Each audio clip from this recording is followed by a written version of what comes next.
Hello à tous, j'espère que vous allez bien. Je suis ravie de vous retrouver dans cette nouvelle vidéo où on va un petit peu parler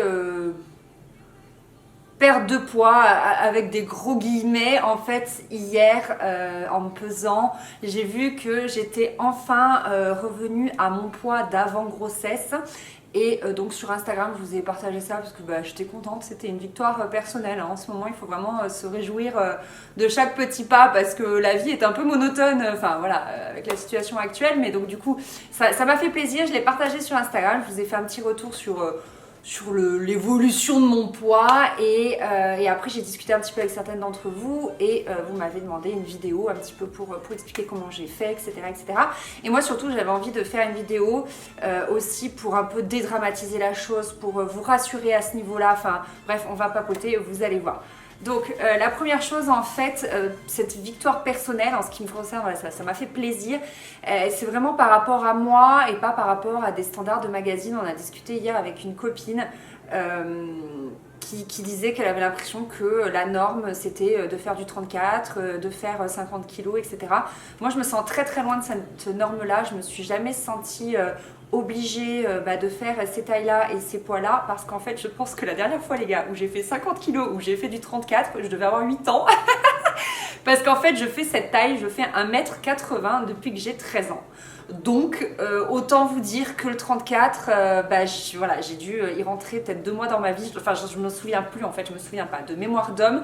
Je me souviens pas la dernière fois que j'ai fait du 34. Donc du coup je me sens pas du tout là-dessus. Je sais pas combien je pesais au collège, c'est pas un truc dont je me souviens.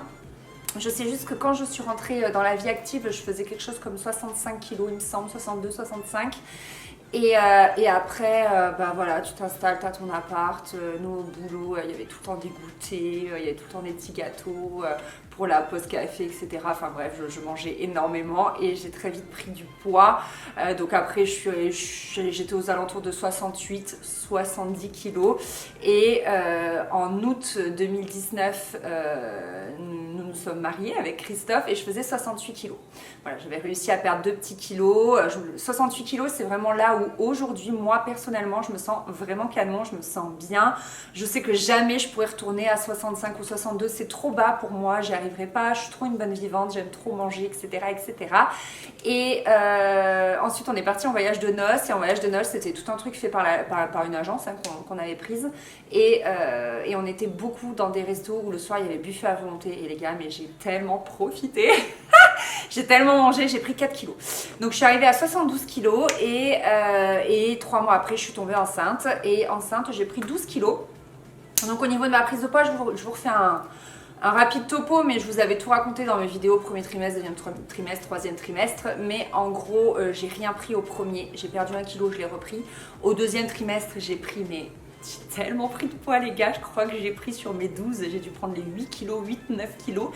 Et dernier trimestre, j'ai pris très peu de poids, si bien que même le dernier mois, j'ai pris 0 g. En fait, je ne grossissais plus, ça inquiétait beaucoup ma maman, la sage-femme, la gynéco disait que tout était ok. Je pense que vraiment, j'arrivais plus à manger, j'avais l'estomac coincé et puis bébé prenait certainement sur mes réserves, enfin j'en sais rien, mais voilà, tout s'est très bien passé là-dessus. Ensuite, quand j'ai accouché, il me semble que j'ai très vite perdu la moitié, j'ai très vite perdu 6 kilos, mais on sait très bien que c'est le bébé, le placenta, voilà, toutes les annexes de la grossesse. Et en fait, accouchant fin octobre, moi je me suis vraiment pas mis la pression pour 2 raisons, à savoir que j'allaitais, donc il était hors de question que je me limite d'un quelconque point au niveau de la nourriture, surtout que j'avais des envies les gars, mais les mêmes envies qu'une femme enceinte en fait, c'était tout pareil, rien n'avait changé. Et la deuxième raison, c'est que les fêtes arrivaient et que moi, les fêtes c'est sacré et qu'il faut que je profite à ce moment-là, les chocolats, la bonne bouffe, etc. C'est vraiment sacré. Donc je me suis vraiment laissée tranquille, si bien que je crois que j'ai repris 2 kilos. Direct, bim. Et arrivé en janvier, moi en janvier c'est toujours un peu pareil, j'accumule beaucoup de fatigue, j'accumule aussi de la fatigue corporelle parce que mon alimentation a été dégueulasse pendant les mois derniers et que du coup ça fatigue ton organisme de manger que du sucre, du gras, des choses qui ont peu de vitamines, etc. Et du coup je me suis juste un petit peu reprise en termes de qualité de mes assiettes et non de quantité. Hors de question encore, comme je vous disais, hein, de me limiter parce que j'allaite et que voilà, il faut que j'ai de l'énergie aussi pour m'occuper de mon enfant et que voilà, je me voyais pas subir ça et je me voyais pas non plus me rajouter une charge mentale, savoir alors attention, faut pas que tu manges ça, achète des légumes, machin. Enfin, j'ai vraiment fait comme j'ai pu et surtout j'ai essayé un petit peu de limiter le sucre parce que c'est ce que je dégomme systématiquement. Je mange énormément de sucre, donc j'ai acheté pas mal de compotes, pas mal de pommes. Voilà, dès que j'avais un peu une envie de sucre, je croquais une pomme.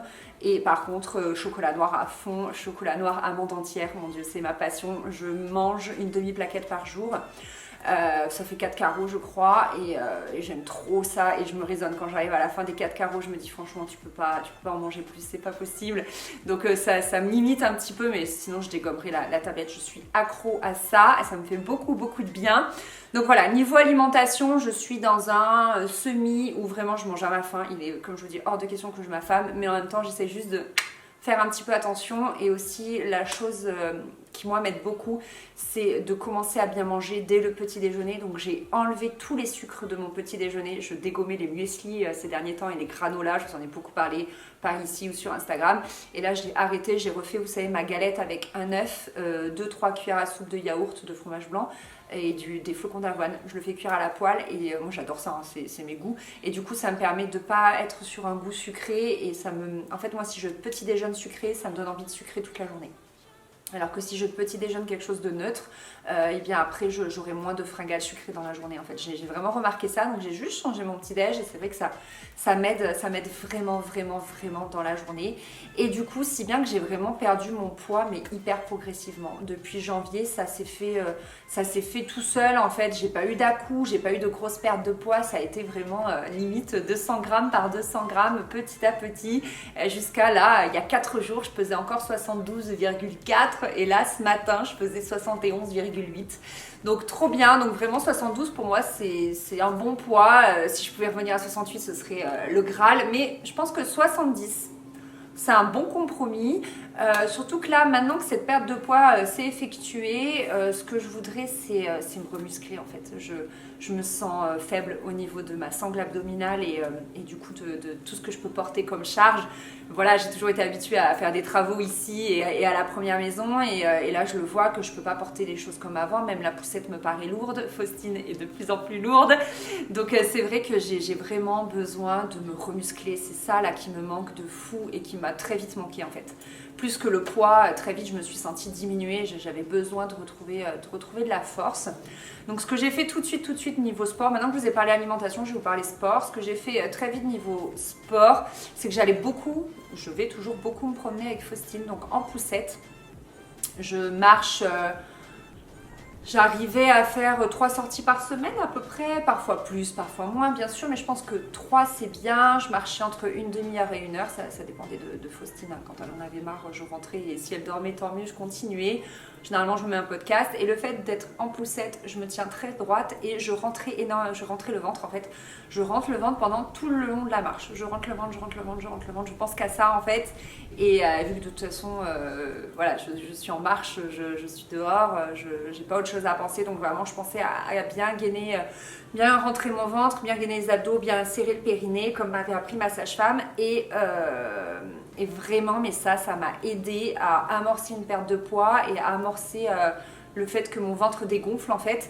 Ma sage-femme m'a dit bah oui, de rentrer le ventre comme ça doit masser tes viscères et en fait ça te permet voilà, de mincir parce qu'on a aussi de la graisse autour des viscères.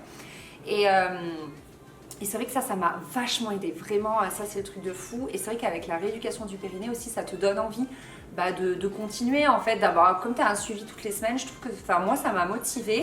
Du coup elle m'a donné des petits exercices également à faire à la maison, à faire avec un ballon, si vous avez toujours votre ballon de grossesse, si vous en avez utilisé un. Donc je vais vous donner les exercices. Le premier, c'est de faire des squats, des sumo squats, donc vous écartez bien les jambes plus larges que vos hanches, avec les pointes de pied légèrement ouvertes et comme si vous allez vous asseoir sur une chaise et vous tenez bien votre ballon et votre ballon peut toucher le sol ou pas. Moi j'aime bien le toucher le sol, ça me fait un repère et vous essayez d'avoir le dos bien droit. Donc lorsque vous baissez, vous respirez, vous inspirez, vous relâchez tout et quand vous expirez, Vous serrez le périnée, vous serrez le bas du ventre, vous gainez tout vers le haut. Et hop, quand vous rebaissez, vous relâchez, vous inspirez. Vous serrez, vous inspirez, vous relâchez, vous expirez, vous resserrez, etc., etc. Vraiment, ça doit partir du périnée, bas du ventre, jusqu'aux abdos, jusqu'en haut, bien gainé, et hop, vous relâchez quand vous vous rebaissez. J'espère que je suis claire. Ensuite, le deuxième exercice, c'est de faire des ponts. Donc la même chose, quand vous vous baissez, vous relâchez tout, vous inspirez. Et quand vous relevez vos fesses, vous expirez, vous serrez le périnée, vous serrez le bas du ventre, vous gainez tout, vous gainez, vous gainez, vous gainez. Vous pouvez même rester quelques secondes en haut, comme ça, en retenant votre respiration et en gainant bien, etc., etc. Chaque exercice, vous faites des séries de 8. Une fois que vous avez fait les 3 exercices, je vais vous montrer le troisième après. Vous faites une pause de 30 secondes et vous recommencez. Et là, au niveau du nombre de séries, c'est à vous de voir. Moi, j'arrive à en faire 4-5, pas plus. Mais si vous pouvez en faire plus, tant mieux. Et dernier exercice, ce sont des espèces de pompes comme ça. Donc vous faites une pompe et que vous ramenez vos genoux vers vous, vous êtes sur le ballon comme ça. Et quand vous retendez vos jambes, là vous expirez. Et pareil, vous serrez le périnée, les abdos, etc., etc. Pareil, on fait ça 8 fois de suite. Donc voilà, ces petits exercices, c'est vraiment pas grand chose. Ça doit prendre, je pense, 15 minutes à faire mes 4-5 séries. Mais c'est pas mal vraiment pour voilà, remuscler la sangle abdominale en douceur. Vraiment, c'est hyper important. Les crunchs, c'est hyper dangereux pour la femme. Alors pour l'homme, j'en sais rien, mais je parle de ce que je connais. Pour la femme, c'est hyper dangereux. Il faut vraiment qu'on préserve voilà, notre périnée, notre sangle abdominale, tout ça. Et ça, c'est vraiment la meilleure façon de faire des abdos. C'est un peu comme du pilates, etc. Voilà, moi, c'est des exercices que m'a donné ma sage-femme et vraiment, j'essaye de les faire. Alors, j'ai du mal à être régulière, encore une fois, avec un bébé, c'est un peu complexe. Mais je sais que si j'arrivais à le faire 3 fois par semaine, voire même tous les jours, parce que franchement, ces 15 minutes, c'est pas grand chose, je pourrais arriver à caler ces 15 petites minutes-là. Faustine par terre sur le tapis avec moi et on fait ça ensemble. Je sais que ça pourrait faire des miracles. Voilà, moi j'en suis là, j'en suis vraiment à avoir besoin de muscler ma sangle abdominale. Mais vraiment, ce qui m'a aidé là, si je dois vous donner les derniers conseils, vous résumer cette vidéo, 1. Faites-vous confiance et soyez indulgente avec vous-même. Votre corps vient de donner la vie. Il ne s'agit pas voilà, de déjà retrouver son poids d'avant-grossesse dès le premier mois. Moi, ça n'a pas du tout été mon cas. Faustine, elle a 6 mois et demi. Donc, vous voyez, ça a été un processus plutôt long. Et encore que je me considère chanceuse parce que je trouve que ça a été quand même plutôt rapide. Je m'attendais entre guillemets à pire. Mais peut-être que j'ai un bon métabolisme. Deuxième chose, faites-vous du bien, c'est-à-dire que moi d'aller marcher, mais ça me faisait un bien fou parce que ça m'aérait moi, ça aérait bébé. C'est très bon pour bébé de se promener comme ça, elle découvre voilà, son environnement, la nature, le vent, le bruit des oiseaux, les chiens qui aboient, etc. C'est vraiment un moment de découverte pur et dur, ça fait du bien dans une journée. Et troisièmement, voilà, de faire quand même quelques petits exercices physiques qui permettent un petit peu de se retrouver, de retrouver la tonicité qu'on pouvait avoir avant. Et quatrième chose, c'est pourquoi pas voilà, de modifier un petit peu son alimentation, mais tout en faisant attention à manger à sa faim, à avoir ses apports en nutriments, en énergie, en glucides, en protéines, parce qu'on a besoin d'énergie, on doit s'occuper d'un nouveau-né et c'est vraiment pas le moment de se fatiguer et de s'affamer. Donc voilà, il faut faire attention à ça. Et je voulais aborder un point en début de vidéo, j'ai complètement zappé, tant pis, je l'aborde maintenant. Vous savez, en ce moment, c'est un peu décousu dans mon cerveau, donc mes vidéos sont décousues. En fait, j'avais préparé ma grossesse. Quand on est rentré du voyage de noces, on savait que c'était le projet et du coup moi j'avais dans l'idée d'augmenter mon métabolisme. En fait, je voulais vraiment avoir une forme physique avant de tomber enceinte et j'allais à l'aquabike 4 fois par semaine. Donc c'est des sessions de 45 minutes et franchement j'étais à fond et je m'étais musclée de ouf et j'avais une endurance de ouf. Franchement les progrès étaient extraordinaires. J'ai tenu comme ça pendant 2 mois et demi. Après je suis tombée enceinte et pendant les 2-3 semaines où je l'ai su, j'étais trop fatiguée pour y aller et après ça a été le confinement. Alors là autant vous dire que tout a fermé et après c'était foutu quoi. Je suis pas du tout retournée à l'aquabike une fois enceinte, mais je sais que ça, le fait d'avoir préparé ma grossesse plus le fait que j'ai été très très très active pendant ma grossesse, je pense qu'aussi ça permet après de perdre plus facilement ses kilos, de retrouver une tonicité plus rapidement.